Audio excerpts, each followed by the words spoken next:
Well, hey friends, how's everybody doing? Welcome to this live session where we're gonna paint on these radiant sunsets again together. It'll be so much fun, as well as share a Q&A session.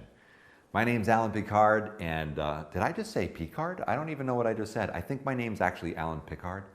We'll try to clean that up a little bit, okay?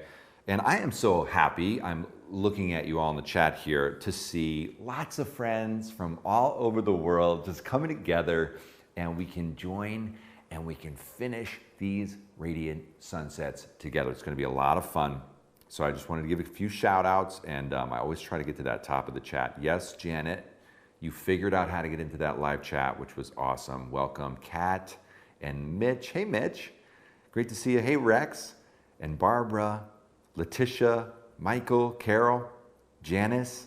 So wonderful that you've joined today, and to all of you, continue to show up in the chat, say hi to one another, let us know where you are joining us from, and we are going to continue this painting together. So I am going to put this down in just a moment because I'm a very social person, and if we're all in the same room together, I would be, very excited, which in a way we are, right? So I'm going to put this chat down.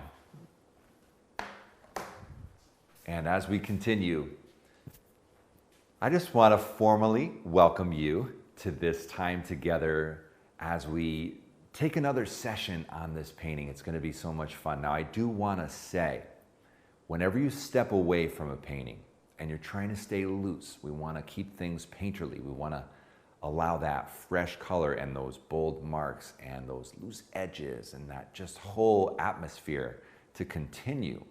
We need to work with intention whenever we're finishing a painting. I use the air quotes because we don't really want to finish it. We don't want to give it a sense in which it's highly refined. That's not what we're really after with a piece like this. When we're looking to loosen up our work, we want to keep the energy, we want to keep the excitement, we want to keep some of that mark making. And so sometimes the refinement process is as much about keeping it fresh and applying fresh, bold mark making. Sometimes breaking up some edges or bringing a color accent to an otherwise dull area. Sometimes it's quieting things down. So we really want to reconnect whenever we're working again on a painting for a separate session. We want to reconnect with our original intention for the work. So you want to kind of remind yourself, why did I paint this scene? What am I trying to accomplish? In my case, I just love the mood and atmosphere of this painting. I think it's just beautiful. And I want that warm glow and the sense of that late day light to be the overarching or the overwhelming experience of the painting. It's not important that it has lots of little tiny details. We want to sell the moment in the sense that we want it to feel real, but we don't need to oversell it. We don't need to get in there and put the little details on the beach, because it's not going to help us say more about that warm radiant glow. So just a little philosophical or mindset approach to how we're going to start a painting that we've already worked on and jump back in. So let's jump in. I want to work on this painting. I can't wait. I want to get in there, right? Don't you? Let's work together. Okay. So here we have, this is exactly, and you have to trust me, I have not touched this painting since last week while we were together in the live workshop. It is exactly where I left it at the end of that session, and I thought that would be the most honest way for us to continue. I do still have that thumbnail. It gives me a good sense of the big compositional shapes and the reference, and I will say more and more as you work toward the end of the painting, stop looking at the reference as much and look at the painting and how that's communicating to you. That's very important. So I still have my palette below, and I'm going to be emphasizing ensuring that the warmth of the sun and the warm glow is present in this painting. So lots of interest along this area that I'm going to be thinking about as we develop, okay? But back to the painting, when I look at it now, I'm not crazy about the edge of the beach, how it transitions here. I like in my design how there's a flow into the painting. It's a little lower. So I might just break that and just kind of restate that edge. That's one thing I'm thinking about. There's a lot. I love this kind of blue-violet, but at the same time, I'd love to see some more warmth up into the sky, into the broken clouds. So thinking about adding warmth up there, and just maybe a little more indication of the suggestion of details on the waves, okay? And keeping that wonderful, wonderful warm glow in the main event, which is the sunset. So that's where we're going. Sometimes when I want to attack my painting with a revision that requires, you know, changing the edge, I just like to break that edge. So I'm just gonna break this and open it up. See, we can loosen it back up, right? We can just open that edge up, and this will allow me to have a much softer transition between the water and the beach that I can, you know, clarify what it is I'm after here. Love that little mark there. I don't want to mess with that, but the one on the right's a little sharp for where it is. So I'm knocking that down, and I'm just squinting my eyes and looking. I like to have that broken transition between the cloud mass and the lower horizon. I don't want that to become a hard edge transition between that cloud and the low horizon, okay? So I'm just breaking at that a little bit. So what you can see me doing right now is actually, quote unquote, destroying some things. I'm just pushing them back in anticipation of a little more mark making here, okay? And what's interesting about this is whenever you're softening things, you know, I'm using this particular brush, and there's no magic in this brush. It's not too hard, it's not too soft, but you're emphasizing atmosphere, okay? And a lot of sharp descriptive marks bring clarity. So, you know, in a painting that, you know, has a lot of atmosphere, I love to see that. That's why I'm just walking around this piece. If I just start making more and more marks, it's just gonna get sharper and sharper everywhere. And I wanna keep that play between soft and sharp, loose. And, you know, this allows me now to push back in and to play with the mark making again, okay?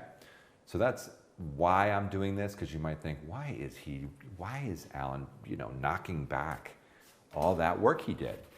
And I think it's really a wonderful idea. I want you to think about this. The topography or the archaeology of a painting, there's layer upon layer. And when you build up and then you push back and you build up and you push back, you build a lovely archaeology on the surface, okay? All right, so just to get the kind of piece moving, I want that mauve-y kind of warmth coming in. I'm gonna move over to this mauve. I want more of that sort of lovely warm glow on the surface. And as you can see, I'm just opening that edge a little, bringing it up in from the foreground more. That was something I just felt would be nice, and just a bit more warm richness. So it's not too light. I don't want it to be too light as we, you know, leave the picture, or enter the picture rather, from the foreground, okay? So a little bit of that. And this color is great. It's a warmer, but it's still a neutral. I'm gonna sneak it in over here. You can see it looks very gray over there by all the orange. Just wanted to put it down, but I don't want to see it too much everywhere. So sometimes I'll just break that edge just a little bit to keep that dialogue happening between the edges, a dialogue between this shape and this shape, okay? Now, let's get up here in these clouds with a little of the same color. I love this warmer description. You can see how, and it's tying and harmonizing back to the bottom of the painting. So we'll use a little of that. It's fairly dark, but I like it in the center area of some of these, and that's warming up some of that blue, okay? Now, continuing, we'll just add a little more. I want to bring some over on this right side as well. And the thinking or the logic of what I'm doing from the standpoint of radiant color is I'm going from the blue of the cloud mass and the blue of the ocean, and as that sun is behind and it starts to push through, it's warming up those thinner, more vaporous clouds with the light, okay? That's what's happening there. I'm gonna come all the way over to this sort of burnt sienna color, you know, a lighter tone of it. And look at that, we can start to bring that warmth, and I'm going to use these bold, crisp marks. Now, you don't have to do that, but that is something I certainly enjoy. I want you to do you. But boy, I tell you, I like to lay down a mark and leave it in a painting so that there are some exciting mark-making moments. Now, it's getting a little heavy. We're going to come back with that a lighter tint as well as with some sky color.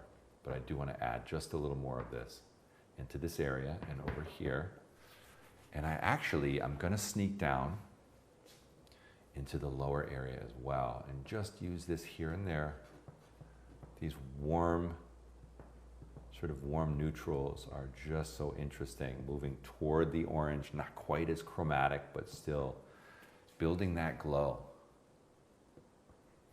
Come right down in here in the water. You know, we can have that right in the water as the quote unquote blue water turns gold through the sunlight's effect.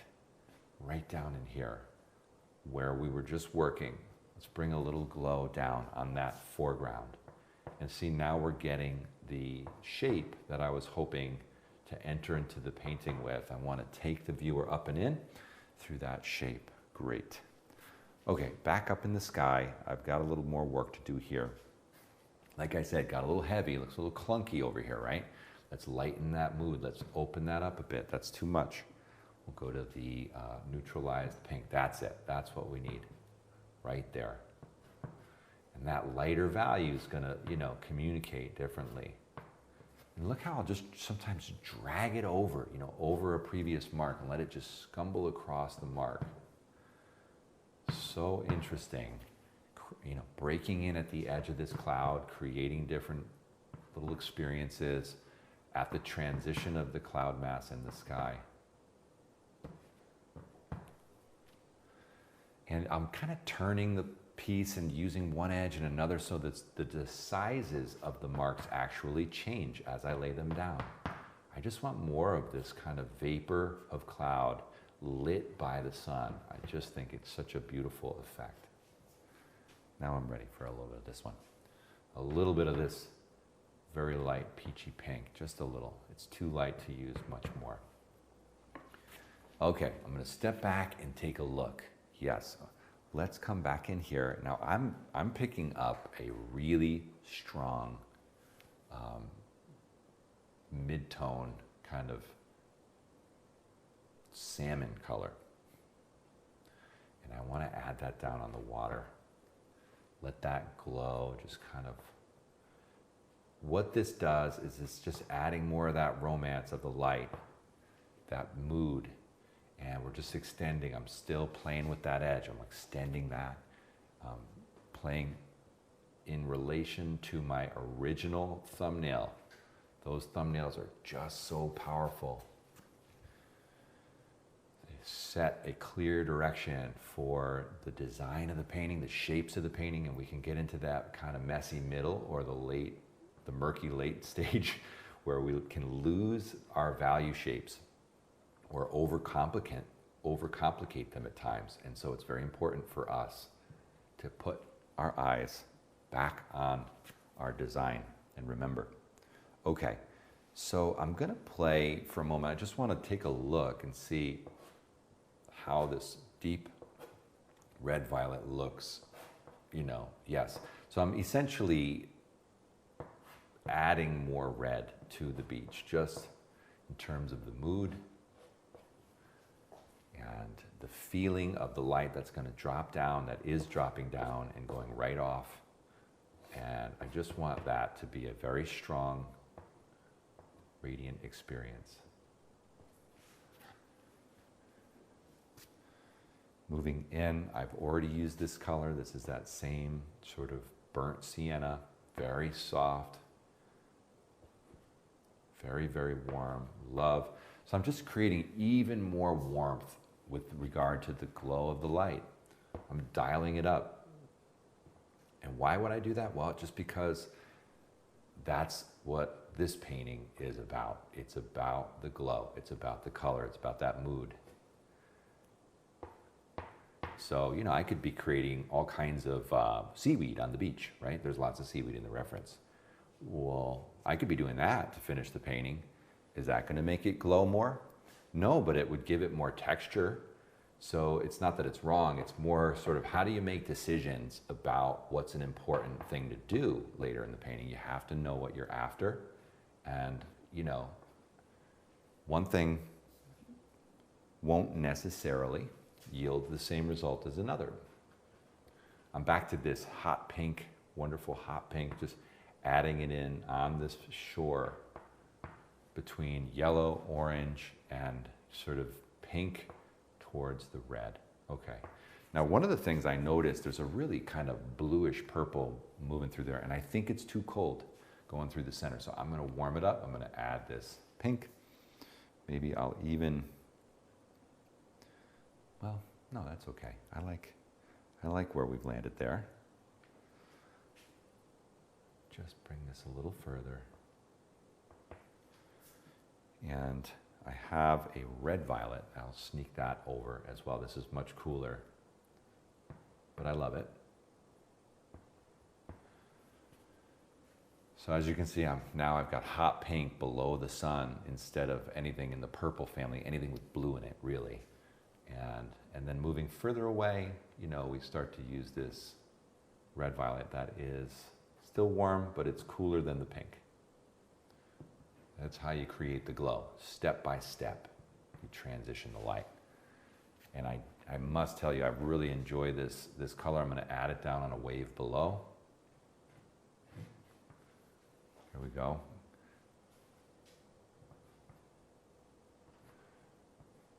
I'm always trying to find ways to sneak these little surprising colors into a painting, colors that I like. You know why? Because it's my painting. And I should have permission to use colors that I enjoy. And I know that sounds a little bit, you know, defiant, but isn't it wonderful? Because you as an artist have certain colors that you enjoy, and you should be using them because you like them, okay? That is a good enough reason at times. Well, why is that color in the painting, Alan? Well, because I like it. That's a good enough reason for a painter. And think about that. Think about the colors you enjoy. I'm just playing with this strong red violet and seeing whether I can just use a little. Okay, that's enough.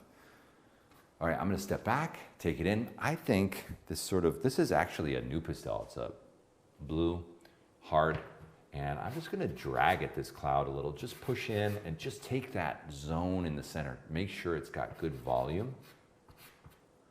I'm going to do this carefully. I'm not going to go everywhere. But I like the idea that, you know, you can feel that sort of texture. And then I'm right where the wave, we get this wonderful cresting and breaking and capping of that. I want to use some of this blue in that wave.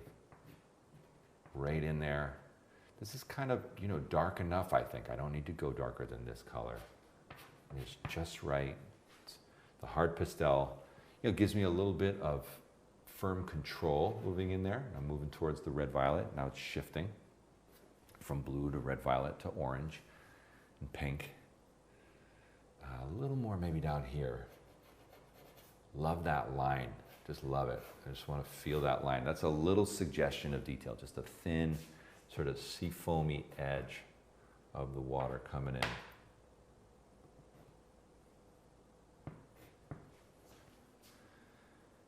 Let me take us just a bit further in here.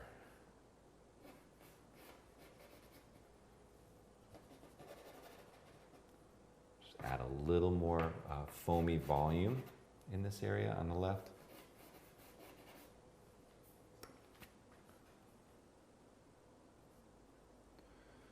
Let's see, let's try.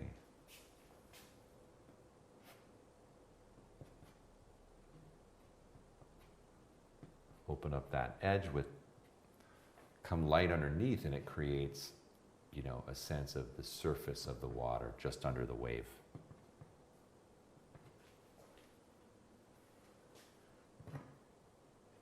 Just a little more violet back here. All right, so I'm trying to clarify a little more tone on that horizon, but without getting too much. So I've got that foam again, and I'm just going to use the foam to move that around a little. I just kind of want a little more of a sense of that horizon without overdoing it. So push that foam around.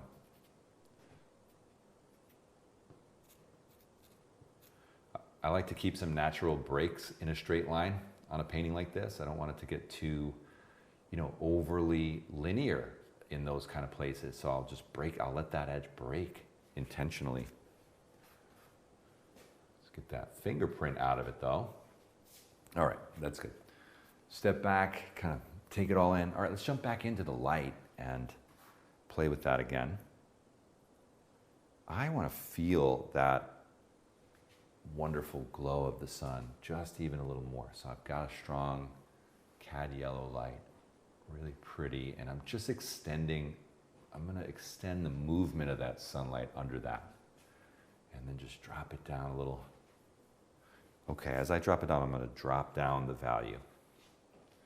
Come to that cad medium, beautiful.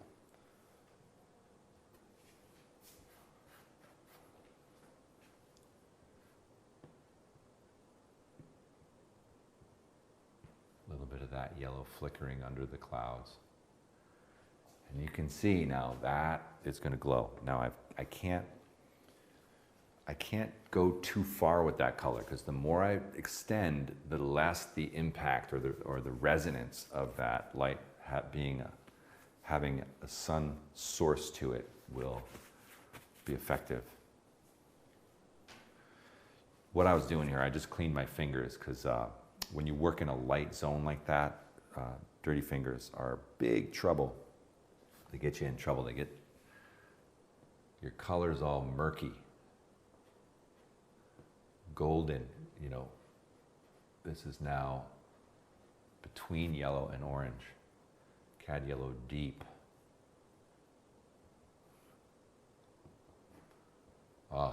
So step by step, in a disciplined fashion, just taking it from the light source further away and creating that resonant, beautiful glow.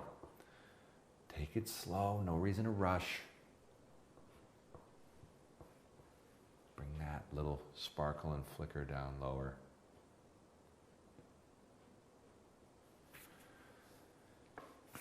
Move toward orange.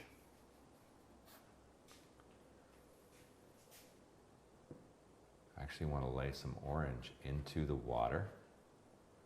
So the water just below the sun is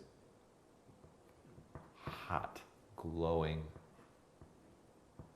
reflecting that orange light in a fantastic way, even just above the sun. Beautiful, strong color. Bring that little transition. And this one, I can start to sneak above the clouds again. Just start to sneak it up there. We don't want to get too, we don't want to get too specific. Okay, coming back in, I'm going to drop my lightest light on that sun, just so it's there. And I have it. Now this is actually a creamy yellow, and I just put too much down. So no harm, no foul. We're just going to sculpt at it a bit. But that is a schminke. That is an extra soft pastel. It's a tint of yellow. It's incredible. Some colors would never go on soft like that. You need an extra soft just to even accomplish that kind of mark at the end of a painting. This is also schminke. It's a little lighter. Just going to cover some of the lower section there. And again, just love these soft yellows.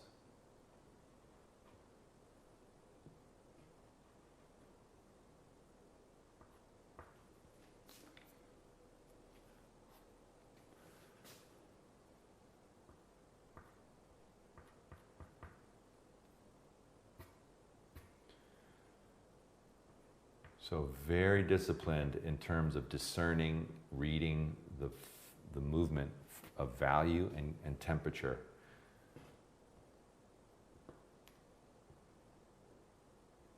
Like I said in the original live workshop, you can never put the lightest light in the water as well. It's too light. It becomes a distraction. If you put lighter values in the reflections, they steal from the main light source, so that's not good.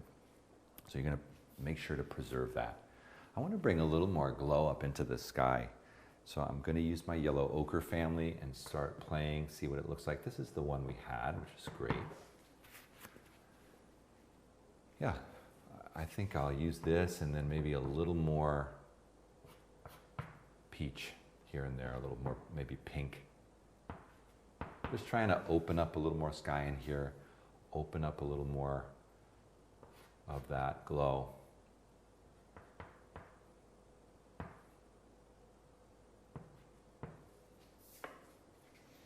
Darker ochre, so I can transition into cloud shapes. In between the lighter value sky and the darker value cloud, we can transition the shape, color, and value with this transitional, a little darker than the sky, lighter than the cloud, warmer, and the color really steps that color and value. I'm breaking up, just with mark making, breaking up some of the heavy strokes here.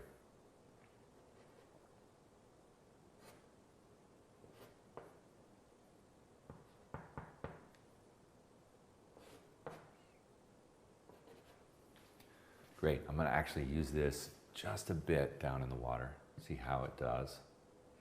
Kind of use it and take a look.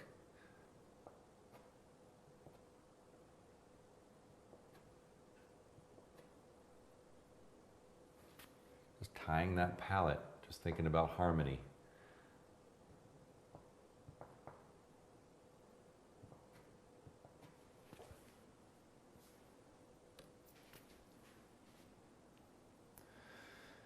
So I want to play between the yellow and the green and the sky. So I'm just looking to see whether I can just play a little more. Maybe we'll go to this. Just want to see what this looks like. This sort of orange umber, sort of warm umber.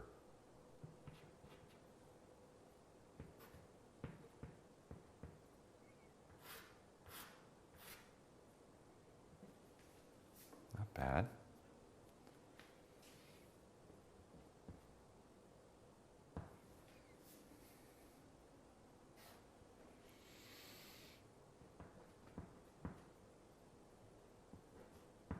I'm squinting my eyes again, so I just see masses for a moment. Just see masses and a little bit of the color impact going on here.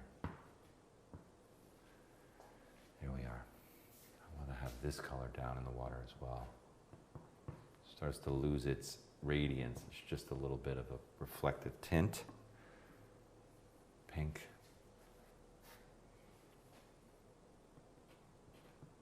Just a bit darker.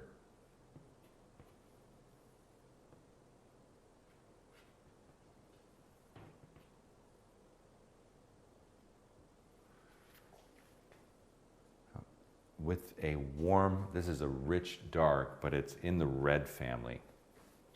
It's like a crimson. I'm just going to play at the outermost edge and apply just a little rich dark value, sort of push that. And this can give me the suggestion of a little texture here and there on the surface of the beach, but keeps it warm. We don't want to go to black. We don't want to go to brown. I want to keep it warm. Great. Actually, I'll go a little lighter, but still sort of within that spectrum. Yeah, one darker.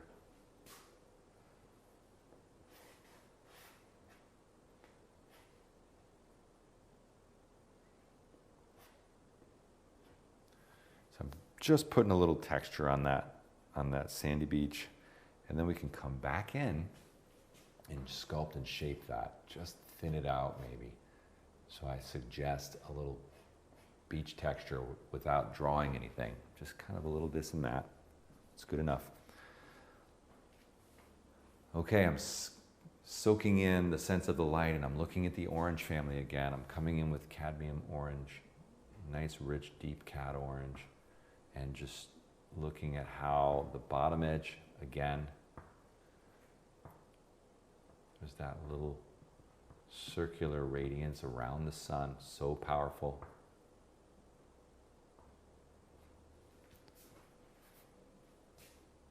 Let's come right in on that and just put orange on that wave. Yep, beautiful.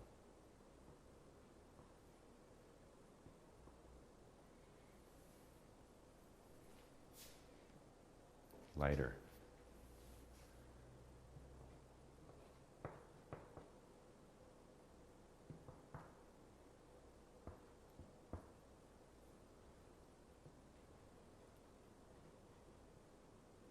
This is a great American. I can feel it. It's a very soft, creamy. And the advantage of using sort of these extra softs at the end is they sit on top. They'll sit right on top of the other pastels. So you can sort of layer, scumble, and glaze, and they'll sit right on there. Whereas a harder pastel may dig in a bit.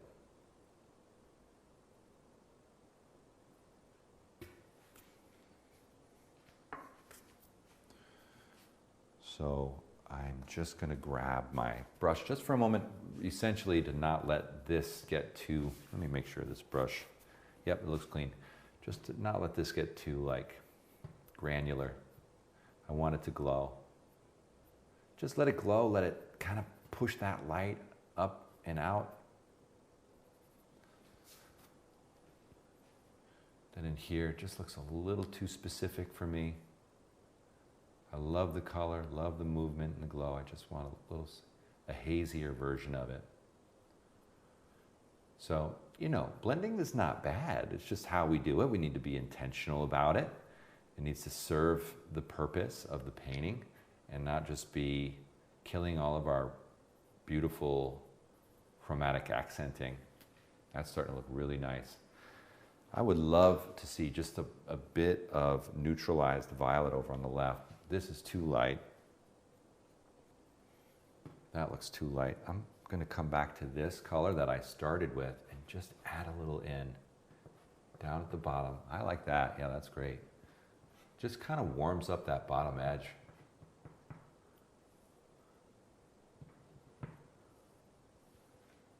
Yep, that's pretty. Okay, now a little more sort of warm umber.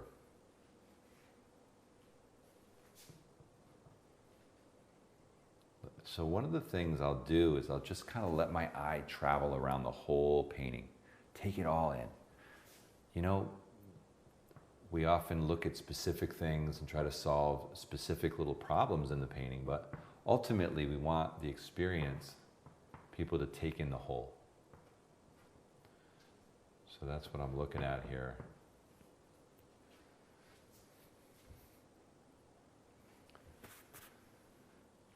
I would love just a bit more of that red over on the right. So just to this stronger, I'm just trying to continue that kind of circular glow of the light.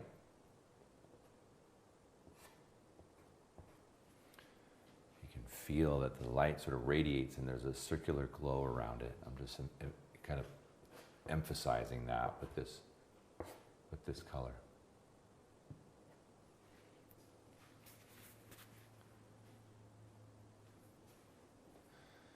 Coming back up into the sky with a golden yellow, just here, just in the center, behind.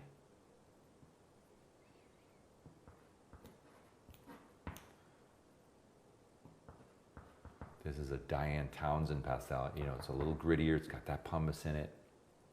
Lovely pastel. You hear the scratch on the surface with a Townsend. Adding a little golden glow to the sun side of shapes.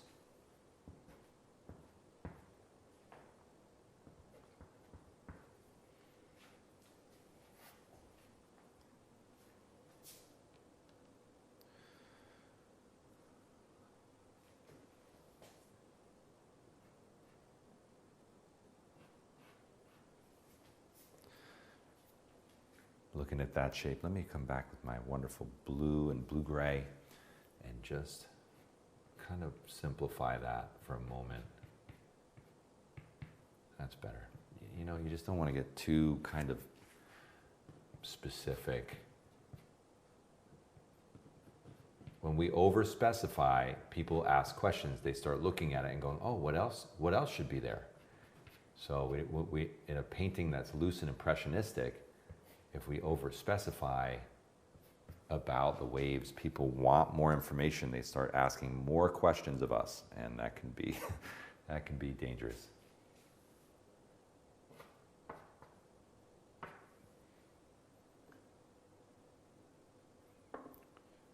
Just bringing a little negative shape back of the sky in that original green family. And we're just about, you know, we don't want to finish this painting. That's the thing. We want to just, you know, refine and develop, get that infusion of light to speak to us. So I like what's happening here. I think we're in a good place. You know what? I'm going to stop right there. I'm looking at it and thinking, I don't know that any of that stuff I'm doing right there is necessarily helping. Sometimes you just want to blur it out, you know, just let that thing on the way out, just kind of quiet down and let it go. Just that nice movement up. So, how fast does 30 minutes go when you're having fun? It goes so fast. That's amazing. I just love the opportunity to share these ideas around what does it mean to finish a painting, right? So I've had so many experiences in my life where, you know, I worked on something, some people saw it, they really loved it, they left, they came back a week later. In between, I worked on it some more and they were devastated. What did you do to your painting? What happened there, you know? It's like, oh, in my effort to sort of refine and realize everything with detail, I lost the energy and the freshness. So that's such an important aspect of something like this. We keep the energy, we keep the freshness in the work. We don't want to edit that out, okay? So put those pastels down. And hey, if you just finished this painting, I want to see them. So make sure that you post and share them. Tag me on Instagram at Alain Picard. Tag me on Facebook, Picard Studio. Would love to see what you're up to, okay?